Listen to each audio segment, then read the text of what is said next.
अस्सलाम वालेकुम। आज हम लोग क्लास 9th का चैप्टर 4 पढ़ेंगे, फ़िज़िक्स का, टर्निंग इफ़ेक्ट ऑफ फोर्सेस। इसका जो फर्स्ट टॉपिक है वो है like and unlike parallel forces. तो लाइक पैरेलल फोर्सेस क्या होती हैं? वो forces are the forces that are parallel to each other and have the same direction. तो वो फोर्सेस जो कि एक दूसरे के पैरेलल होंगी और जिनका डायरेक्शन सेम होगा, उन्हें हम क्या कहेंगे?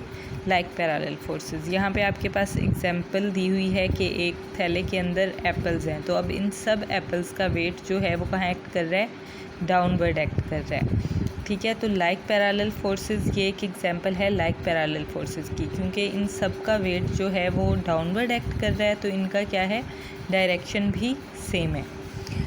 अब हमारे पास आ जाती हैं अनलाइक पैरेलल फोर्सेस। तो unlike parallel forces are the forces that are parallel but have opposite directions to each other. अब ये एक दूसरे के पैरेलल होंगी लेकिन इनका डायरेक्शन क्या है? ऑपोजिट होगा। तो यहाँ पे एक एप्पल जो है ये हैंग हुआ है, तो टेंशन जो स्ट्रिंग के अंदर है वो अपवर्ड एक्ट कर रही है और वेट जो एप्पल का है वो डाउनवर्ड एक्ट कर रहा है। तो ये हमारे पास क्या होगी? Unlike parallel forces. अब इसी तरह से अगर अनलाइक पैरेलल फोर्सेस एक ऑब्जेक्ट पे एक्ट कर रही हैं, ठीक है, लेकिन एक ही लाइन में नहीं है, तो ये क्या हो सकता है? ये टर्न भी हो सकता है ऑब्जेक्ट। उसके बाद एडिशन ऑफ फोर्सेस। अब फोर्स हमें पता है कि एक वेक्टर क्वांटिटी है, इसका डायरेक्शन भी होता है और मैग्नीट्यूड भी होती है, इसलिए हम फोर्सेस को ऑर्डिनरी अरिथमेटिक रूल्स से ऐड नहीं कर सकते। तो फिर हमें फोर्सेस को ऐड करने के लिए एक रिजल्टेंट फोर्स की ज़रूरत होती है। A resultant force. Now what is a resultant force? आपको क्वेश्चन आ सकता है what is a resultant force, तो आप इसकी डेफिनेशन लिखेंगे। A resultant force is a single force that has the same effect as the combined effect of all the forces to be added. Resultant force वो force होती है अगर हम किसी ज़्यादा फोर्सेस को ऐड करेंगे तो उनका जो इफ़ेक्ट होगा वो उस रिजल्टेंट फोर्स के इफ़ेक्ट के बराबर होगा। ठीक है। One of the methods for the addition of forces is a graphical method. In this method, forces can be added by head-to-tail rule of vector addition. ठीक है, तो हेड टू टेल रूल से हम फोर्सेस को add कर सकते हैं। अब यहाँ पे हमारे पास दो वेक्टर्स दिए हुए हैं, एक वेक्टर ए है और एक वेक्टर बी है। अब अगर हमने इन्हें हेड टू टेल रूल के अकॉर्डिंग ऐड करना है तो हम हेड टू टेल रूल पढ़ते हैं कि हम कैसे ऐड करेंगे।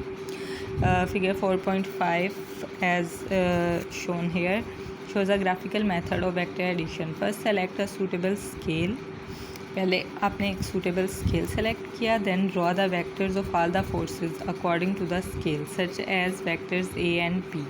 आपने कोई से भी दो वेक्टर्स ले लिए हैं, वेक्टर A और वेक्टर B। अब हेड टू टेल रूल के अकॉर्डिंग हम क्या करेंगे?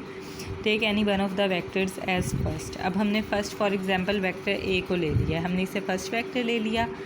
अब then draw next vector B such that its tail coincides with the head of the first vector A. अब हमने वेक्टर बी लिया है, वो हमने इस तरह से ड्रॉ किया है कि उसकी वेक्टर बी की टेल जो है वो कोइंसाइड करेगी वेक्टर ए के हेड के साथ। ठीक है। Similarly draw the next vector for the third force. कोई थर्ड फोर्स होगी तो उसके लिए हम क्या करेंगे? इसी तरह से एक और वेक्टर ड्रॉ करेंगे with its tail coinciding with the head of the previous vector, यानी फिर उसकी टेल बी से कोइंसाइड करेगी अगर हम कोई थर्ड वेक्टर लेंगे तो। फिलहाल हम दो वेक्टर्स का पढ़ रहे हैं, तो अब हमें रिजल्टेंट चाहिए। Now draw a vector R such that its tail is at the tail of vector A. ठीक है, अब हमने आर इस तरह से ड्रॉ करना है कि इसकी टेल जो है वो वेक्टर ए की टेल से कोइंसाइड हो।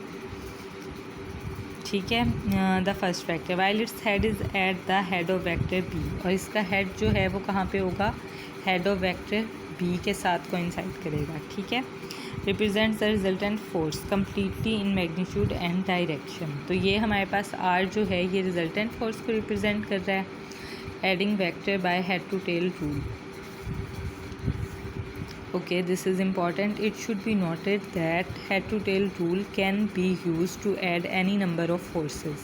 यहाँ पे हमने दो फोर्सेस पढ़ी हैं, हम कितनी भी नंबर ऑफ फोर्सेस को ऐड कर सकते हैं by using head to tail rule. The vector representing resulting force gives the magnitude and direction. जो वेक्टर रिप्रेजेंट कर रहा है रिजल्टेंट फोर्स को, वो क्या कर रहा है? उसका मैग्नीट्यूड भी है और डायरेक्शन भी है। ठीक है। होप कि आप लोगों को ये क्लियर हो गया होगा। Thank you.